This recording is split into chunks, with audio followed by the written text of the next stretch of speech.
കയർ ഉൽപ്പന്ന നിർമ്മാണ മേഖലയിൽ പ്രതിസന്ധി രൂക്ഷം. കയർ കോർപ്പറേഷൻ ഉപരോധ സമരവുമായി തൊഴിലാളികൾ.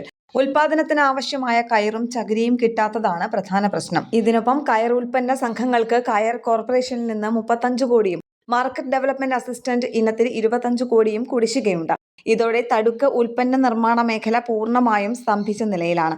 കയർ കോർപ്പറേഷൻ വഴി PPS സ്കീം പ്രകാരം ഉൽപ്പന്നങ്ങൾക്ക് ഓർഡർ കിട്ടുന്നില്ല. ചെറുകിട ഉൽപാദക സഹകരണ സംഘങ്ങളിൽ തൊഴിൽ കൊടുക്കുന്നതിനായി ഓർഡർ പ്രകാരം ചെയ്തുവെച്ച ഉൽപ്പന്നങ്ങളും വിറ്റഴിക്കാതെ കിടക്കുകയാണ്. ജിയോ ടെക്സ്റ്റൈൽസിന്റെ ഓർഡർ കിട്ടുന്നുണ്ടെങ്കിലും വൻ തുകയാണ് കുടിശ്ശികയായുള്ളത്. ഈ ഇനത്തിൽ മാത്രം 50 ലക്ഷം മുതൽ 5 കോടി വരെ കിട്ടാനുണ്ട്. കയർ വ്യവസായ രംഗത്തെ പ്രശ്നങ്ങൾ പഠിക്കാൻ നിയോഗിച്ച വിദഗ്ധ സമിതി റിപ്പോർട്ടും കടലാസിലൊതുങ്ങി. ആലപ്പുഴയിൽ നടന്ന കയർ കോൺക്ലേവിൽ പ്രഖ്യാപിച്ച കാര്യങ്ങൾ ഒന്നുപോലും നടപ്പാക്കിയില്ല. കേന്ദ്ര സംസ്ഥാന ബജറ്റിലും തികഞ്ഞ അവഗണനയായിരുന്നു. ഈ സാഹചര്യത്തിലാണ് Kerala state small scale manufacturers ഫെഡറേഷന്റെ നേതൃത്വത്തിൽ ഇന്ന് സമര പരിപാടികളുമായി മുന്നോട്ടു പോകുന്നത്. കോർപ്പറേഷൻ സംഘങ്ങൾക്ക് നൽകാനുള്ള ഉൽപ്പന്ന വില കുടിശ്ശിക നൽകുക, 100 ഫുൾ ഓട്ടോമാറ്റിക് സ്പിന്നിംഗ് മെഷീൻ അനുവദിക്കുക, കയർ കോർപ്പറേഷനും കയർ ഫെഡിനും റിവോൾവിംഗ് ഫണ്ട് അനുവദിക്കുക തുടങ്ങിയ ആവശ്യങ്ങൾ ഉന്നയിച്ചാണ് സമരം. കേരള പ്രണാമ ന്യൂസ്, ആലപ്പുഴ.